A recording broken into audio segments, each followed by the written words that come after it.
My name is Jessica Clinton, a sergeant in the U.S. Special Forces and a veteran of the war in Afghanistan. I've seen things no human being should ever see, but nothing compares to that night in the heart of the Helmand Desert. Our mission, codenamed Silent Dagger, was to intercept an enemy convoy transporting a captured engineer. There were 8 of us, a small unit as close-knit as a family. The air was heavy, thick with dust and tension. I remember the look in my men's eyes, tired but determined, the sweat running down our cheeks under our helmets. At 2:13 a.m., when we got the signal, the convoy was approaching.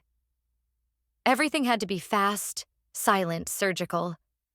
But something was wrong. The road was too quiet. Not a sound.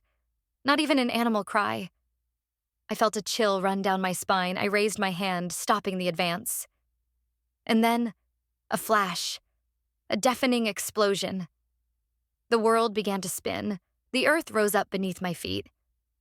When I opened my eyes again, there was nothing but smoke and the high-pitched whistling of emptiness in my ears.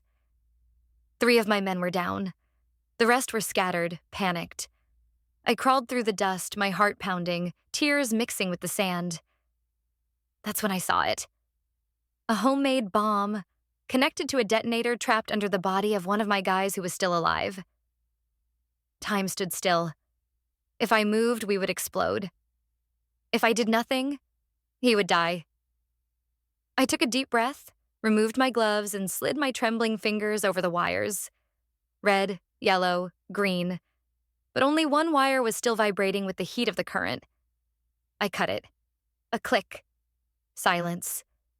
Then a breath. Not from a bomb, but from life. We were alive. When the helicopter came to rescue us, I looked up at the sky, my hands covered in blood, and I understood one thing. Courage is not about not being afraid. It's about continuing when all seems lost. Since that day, every time I close my eyes, I see that desert again, those faces, and I still hear the voices of my men calling me boss. But deep down, I don't feel like a hero, just a survivor among ghosts.